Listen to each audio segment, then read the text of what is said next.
talked about it yesterday, just that chip on your shoulder. Everyone talking about a neutral AFC Championship game, not even thinking about you guys. How much did that motivate you coming into this? You better send those refunds. I'm from the city where they gotta play us. Fuck a coin flip, it's time to pay up. Don't cross the middle, 21 in the cut. We ain't hiding from nobody, run and tell them it's up. I'm from the city where they gotta play us. Fuck a coin flip, it's time to pay up. Don't cross the middle, 21 in the cut. We ain't hiding from nobody, run and tell them it's up. Back-to-back champs, kings of the north with it. Thinking they can hang with us, still ain't jumped out the porch with it. Long bomb to chase every Sunday, watch him go and get it. Double up on him, then we gon' double down on T. Higgins. Then throw Boyd in the mix, now you really iffy. Every Sunday showing boys how to really gritty. They try to shuffle up the game on us, but they ain't icky. Flip the coin, kick the toe right to the go and get it. Never know what's gonna happen when Joe drop back. He get shiesty in the pocket, I get shiesty on the track. Nobody on the team all pro, that's all cap. Most all around team in the NFL, that's all fact. Ain't came across nobody yet that seem like they can hang with us. They said we couldn't be Buffalo, but see how we call they bluff. Underdogs every week, they keep on trying to label us. Put your money on us, even if Vegas don't favor us. No matter what, we really came up, now it's hard to fail. I dare you come across that middle, Von gon' ring your bell. I know we under they skin, them boys built frail. Eli Apple out there chirping like a next tail. You don't want Salmon Trey to come off them ends. Rita clogging up the middle like a big body Benz. Right behind them Logan and Pratt, the turnover twins. Jesse Bates in the backfield just to clean up the loose ends. We just drafted Cam and drafted Hill. Instant gratification every time that they on the field. We can't go back to what we was, cause that's the loser way. It's been hard to throw on us since we picked up a woozy. It's like win after win, feel like we could really do it. Zach Taylor doing his thing for the city, I give it to him. And I bet Samazi will find a hole if you give it to him. Hayden Hurst don't need a hole, he just plan on running through him. Just hand it off to 28 and let him do the dash. Getting hit by BJ Hill probably feel like a car crash. Every week it seem like Lou digging deeper in his bag. And if the game on the line, all my favorite money match. I'm from the city where they gotta play us. Fuck a coin flip, it's time to pay up. Don't cross the middle, 21 in the cut. And we ain't hiding from nobody, run and tell them it's up. I'm from the city where they gotta play us. Fuck a coin flip, it's time to pay up. Don't cross the middle, 21 in the cut. And we ain't hiding from nobody, run and tell them it's up. What do we say, Dolph? They gotta play us!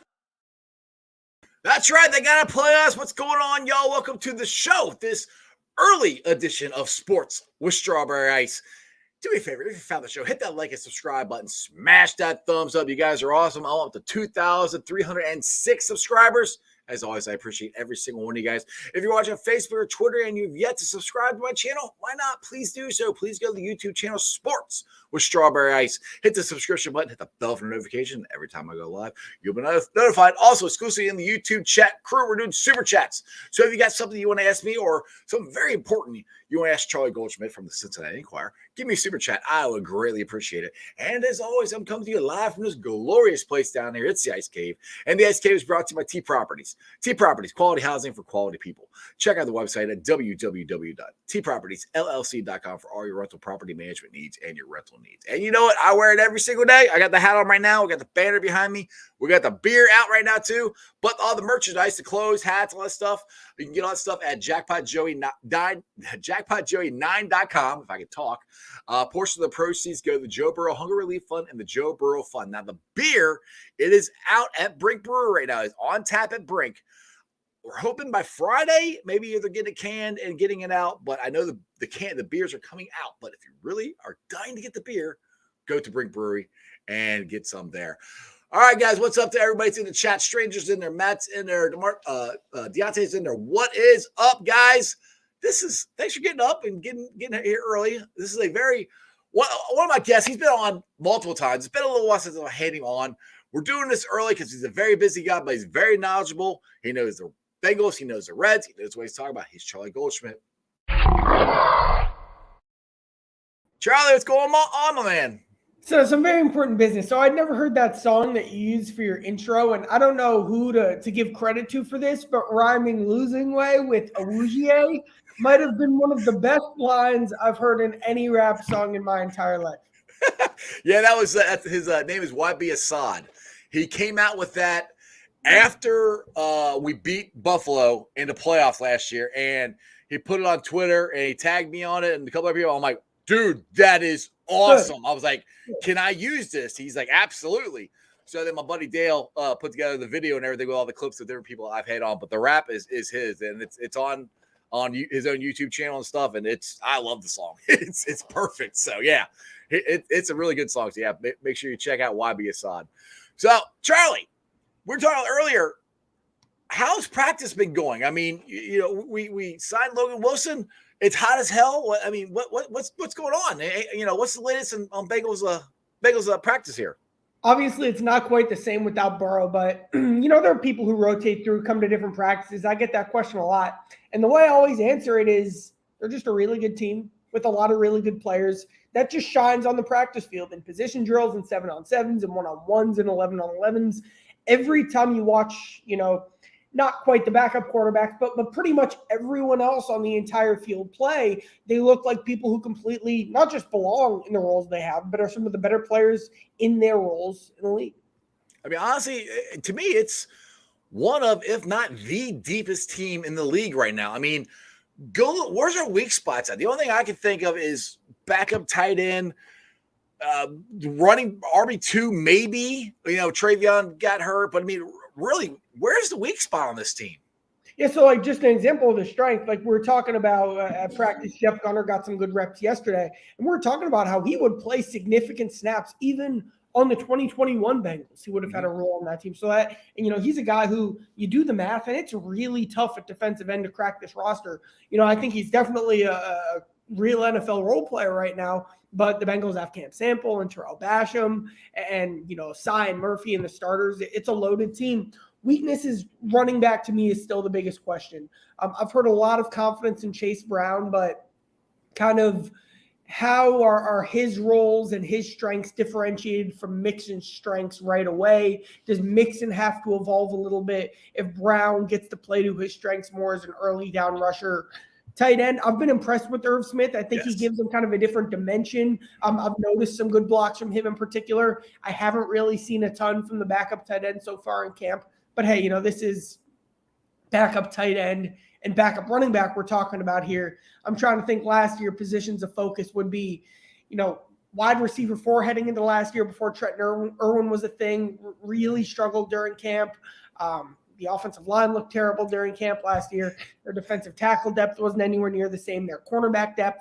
Alan George was getting first, and I like Alan George a lot, but he was getting first-team reps in camp last year. Just even from one year to another, they've addressed so many areas of the roster. Yeah, Alan George has actually made some pretty good plays. I got a video last week, week before that, of a diving stop in the end zone that he has right where I was standing at, which – those great plays never happen where I'm standing at, so I'm very proud I got that video. But let's get to the Logan Wilson contract, and I kind of titled this, Logan Wilson's extension. What does that mean for DJ Reader? I love DJ Reader. DJ Reader, to me, is the straw that stirs the drink of the Bengals defense. I did not think they were going to sign Logan because I didn't think they were going to sign Pratt. I thought it was going to be one or the other. We got them both signed. That gets me worried about what's up with DJ because – to me, DJ, when he's out stopping the run, our teams can run on us a heck of a lot easier than they can with him in there. Do you still think the Bengals? I know he's a priority, but the sign of Logan Wilson, does that hurt the potential of trying to re-sign DJ?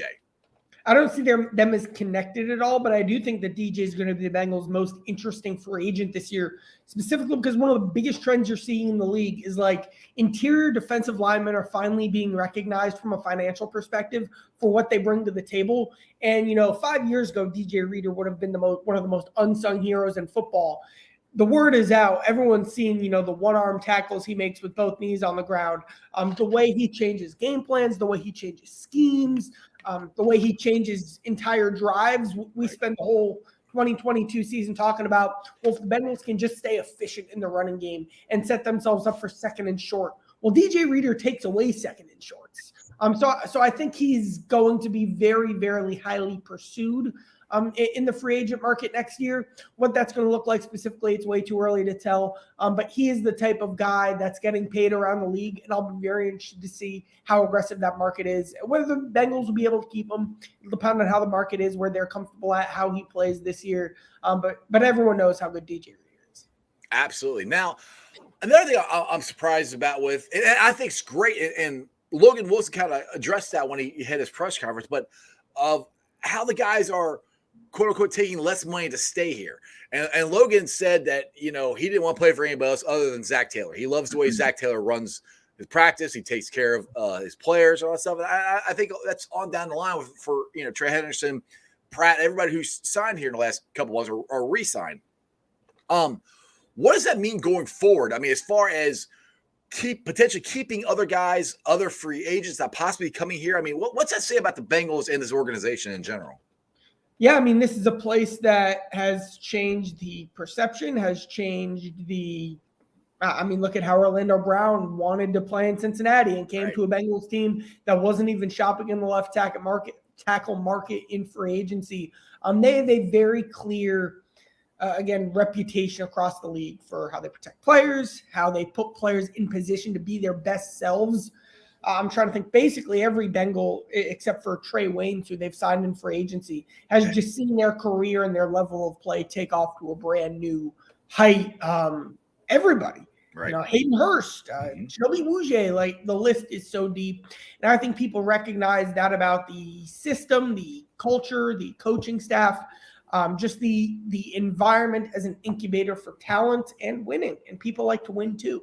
So put that all together and it's a very attractive destination.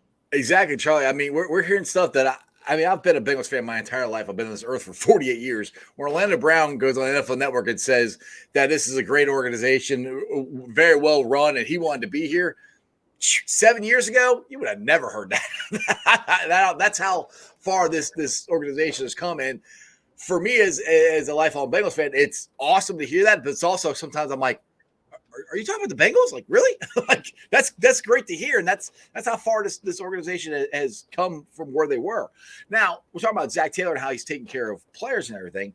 One thing that I've noticed when I've been down to practice training camp this past couple of weeks is he's more intense, more intense than normal than Zach Taylor's had in the past. And this is just my own thought. I'm thinking that they're being more intense because they want to get off to a better start. I think getting off to a 3-0, 5-0 start to try to get that number one seed. Nobody said that. It's just my thought about it. What's your thoughts? Because it is more intense than it has been. I agree. It's been more intense. I don't think the Bengals got off to a slow start last year because of the way they handled training camp. So, a question we need to say is who got off to a slow start last year? The defense didn't allow a second half touchdown until week 7 or something. Right. The defense did not get off to a slow start. The third best game I've ever seen from Jamar Chase was week 1 against the Steelers. And I don't think T and Tyler got off to a slow start either. Hayden Hurst didn't get off to a slow start. Joe Mixon had his best run of the season in week 1. It's big 40-yard run up the middle with a great run block from Drew Sample. Who started slow? Burrow started slow. He didn't have a training camp, so no matter what the Bengals did, it didn't matter for him. And I would say the tackles, in particular, Lyle Collins and Jonah Williams, started slow. And Lyle Collins didn't have a training camp because of an injury. Right. So Collins and Burrow, that's 2/3 of what I'm talking about. They're independent of what they did during the summer and what they didn't do during the summer.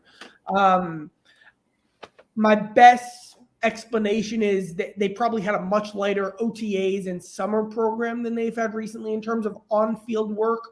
So as a result, they kind of had fresher legs entering camp. It doesn't quite work like that, but you know what I mean? Some saved reps that you can take advantage of during camp. And I think that's what you're seeing from them. They want to start fast, but I don't know that they have any specific program in mind just to start fast. Heck, look at what Jamar Chase has been saying about Burrow. But the point is, it's not about week 1. It's about the season. And don't think of that about Burrow's calf injury. Just think of that about overall how you structure a preseason to maximize a window for a team. And I do think that is how they operate. Exactly. I agree. I agree with everything you're saying there. It just struck me that of just the intensity, because I really didn't even honestly pay that much. I mean, I did, but then when I was there Friday, I'm like, okay, this is more a laid back camp than any of them have been. So that's where I'm like, wow, they have been more intense. So like I said, me personally, I want to get off to a better start because I want that number one seed. I want them to come to the jungle in the playoffs. So that's just what I was thinking. But let's get to, you talk about the tackles. Last year, how Jonah Williams and Lael both got off to slow starts. Lael was a lot to do with injury. Lael, again, is injured this year and is going to start the season on the PUP list. But let's talk about Jonah. And so far, it's been a pretty smooth transition. It looks like to me and from other people I've talked to about from Jonah going from left to right. What's your thoughts on Jonah Williams? If he practices well against the Packers, I'm ready to call it.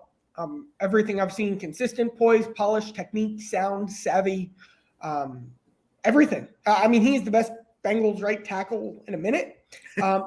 Look at how look what it's going to be next year. If Jonah leaves, are you talking yourself into another year, Jackson Carman or Deontay Smith, or is it a first-round pick?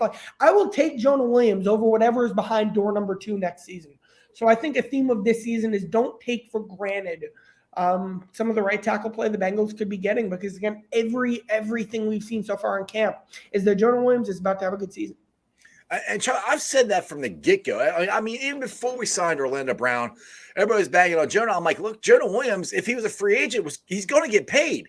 He's not a terrible left tackle. I mean, I think he's going to be better at right tackle because he was a good left tackle, but I think he's going to be even better at right. And now everybody, there's been so many people are like, well, hopefully L will get back in time so he can play right tackle. I'm like, we have Jonah. Like, Jonah's going to be fine. And I've said that this is the best offensive line we've had since 2015. I mean, with Orlando Brown and then the interior line being exactly the same. Teddy K, Cordell Volson, and Kappa. Now, Volson is another one where I think is going to make another big jump this year, because people ask me, well, what if L can go and kick over to guard?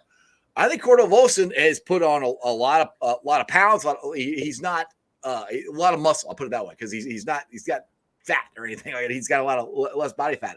But I think he's going to have a really good year. What's your thoughts on how Cordell has looked this offseason?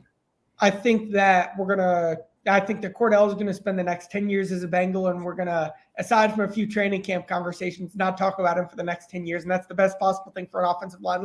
Here's what we forget. Obviously the line, the injuries, crazy in the postseason. It was Karras and Volson.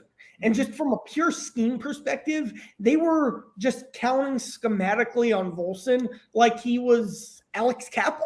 Who's a Pro Bowl type player. And, Volson was solid. Volson was good in that role. Right. Volson's just, I know he's a second-year guy, but he's just a vet now that they know they schematically can count on. He's not a guy you have to help like you would have to help, Quentin Spain or Hakeem Adeniji at guard. He's just solid. And, again, we're going to spend the next 10 years not thinking twice about him playing left guard for the Bengals. Now, is there a guy on this line that you think they have to help? Because that's one thing – the Bengals, everybody keeps saying they need to help Jonah Williams against Garrett and all these other guys. Well, they never did. I don't think there's a guy on this line that they're going to have to help. I think everybody can pretty much hold their own right now. I guess the one thing, who are you facing? So, when TJ Watt goes up against Jonah, okay. When they face Aaron Donald in week 3, I really like the interior of their line, but you'll have to sell out your pass. It's Aaron Donald. And that's uniform across the league. Hey, one thing too, week 9, and I was going to say but the playoffs were its own. Week 9 until, let's just say, Lael got hurt against the Patriots, the offensive line was unbelievable. Yes. Unbelievable. Yes. And, people behind the scenes were saying, are you seeing what this offensive line is doing right now in the run game and the passing game and one-on-one matchups against blitzes? They had it all. Yep. And all that line has done is added a perfect fit in Orlando Brown Jr., who might be a captain this year because he fits so well. It's pretty good. Yeah, I've met Orlando in person. He is one of the nicest guys ever. He'll act like he's known you his entire life, but he's also one of the biggest damn humans I've ever seen in my life. He towers over me, and I'm not that short, but I'm not 6'8". I'm only 6'3". So, all right, real quick here. Let's do some updates here. Charlie Jones, Trevion Williams, Jackpot Joey. Where are they at? When are we going to see these guys on the field, do you think? I know Charlie Jones actually played yesterday. Trevion was on the field. Did he actually participate in practice? I think he did some light running around stuff. Everyone else was in pads. He wasn't in pads. But hey, coming back from an ankle injury, almost the running around stuff is as important as anything. Right. Joe, it's a calf strain. What I've heard is it's an injury that people play through kind of more than you realize. So that's good, but also it's August and Joe's fine. So. Yeah, that's why I keep trying to tell everybody. I was like, Joe's going to be fine. He's going to be, I think, and again, not a doctor, I think he's going to play week 1. I think he's not going to participate in practice till the last week of training camp. Just, again, my own opinion. But that's where I'm at. And I think with Joe Burrow, it's always kind of blown out of proportion a little bit, I think. But some people come out and say, well, is Joe injury prone? I'm like, It's football. It's a calf strain. It's going to happen. I think good thing Charlie Jones with him, seeing him out there running around. I think it's important for him to get out there and hopefully play tomorrow to get against actual other NFL team. Do you see him playing Friday night and possibly playing tomorrow? I think it's more important Friday night than anything. Specifically the punt return reps. Right. I talked to Charlie about this yesterday. Darren Simmons as well, kind of a TBD, but also hopeful, like really leaning towards the hopeful and leaning towards yesterday being a big step towards that. Because from a punt return perspective, Darren said you need to see it under the bright lights. He said Alex Erickson made the team, and of course Charlie's going to make the team, but Alex Erickson made the team. They didn't know what they had because you can't judge certain things on special teams until you see it in the game when it really counts. And the lights are on and your heart's racing. And I think he compared it to like being on the green with, a big putt coming up, and it's just different. Yeah. And that's kind of what they want to see from Charlie. And these preseason games will be very big for him. Exactly. And I can't wait to see him. I'll be there in person Friday night. Charlie, you've been on for 20 minutes. You told me give you 15. I appreciate it. Real quick, though. Can you do me a favor? Can you explain to me, and you're a big contributor on Cincy 360 with Tony Pike's show and my main man, Austin Elmore. Can you explain to me how do I get Tony on the podcast? I mean, Richard Skinner's been trying to get him on, and so I figure since you're on there, and you're on there on the show a lot, I figure maybe you can give me some pointers of what do I got to do to get this guy on my show? I got nothing for you. I guess, I'm no strawberry ice. So if anyone can do it, you can. Oh, that's a big compliment. I don't know. You work for the Enquire, so you got a little more stroke than I do. But, Charlie, I appreciate it. Hey, tell everybody where they can follow you and any articles, anything you want to plug before I let you go. Just everything of the Cincinnati Enquire. Awesome. Charlie, I will see you tomorrow. Try to stay cool out there, okay, because it's hot. Thank you. Take it easy, man. See ya. All right, guys. I hope you enjoyed that as much as I did. Go check out Charlie Goldschmidt at the Enquire. He knows a lot of stuff about the Bengals, Reds.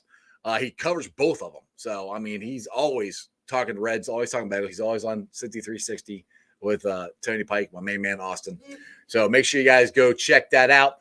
Got another show coming at you today at 5:30. It is going to be Evan McPhillips. I did reach out to Ken Raleigh the second, and he's going to come on my show sometime this week. I'm not sure when, still trying to figure out the details. So that will be somewhere mixed in on my shows this week as well. Maybe he might join a live show, might do something earlier in the day. I don't know, but make sure you guys stay tuned for that. And like I said, we will be back at 5:30. But let me get to the Facebook groups that let me live stream. And as always, I appreciate every single one of them. They are Who Dey Nation, Who Dey Legion, Bearcat Ruckus, Radical Reds, the Ohio State Bucknuts, the Ice Bar. And then you can follow me on all my social media platforms, all under Sports with Strawberry Ice. I'm on Facebook, Instagram, Twitter, TikTok, and Threads. Twitter handle is at Jeff A. Trinipole. TikTok is at Iceman90. Threads is at Sports Strawberry Ice. I will be pulling off the sound later on today. Put it on the podcast. It's on Beanpod, Apple, iTunes, Spotify, Google, Stitcher Play, pretty much wherever you get your podcast. Please make sure you rate, like, and review. And if you're still listening to this on the podcast, you are a real one. I appreciate it. YouTubers, you guys are awesome. Hi, Originals. I am up to 2,306 subscribers. As always, I appreciate every single one of you guys. Do me a favor, as always, tell your friends, tell your neighbors about Sports Strawberry Ice. Hit the likes. Give me the thumbs up on this video. On this live stream, it helps out the algorithms. And yeah, I think I'll see you guys at 5:30. I think that's about it. Other than that, you guys have a wonderful day. That's just sports, baby. See ya!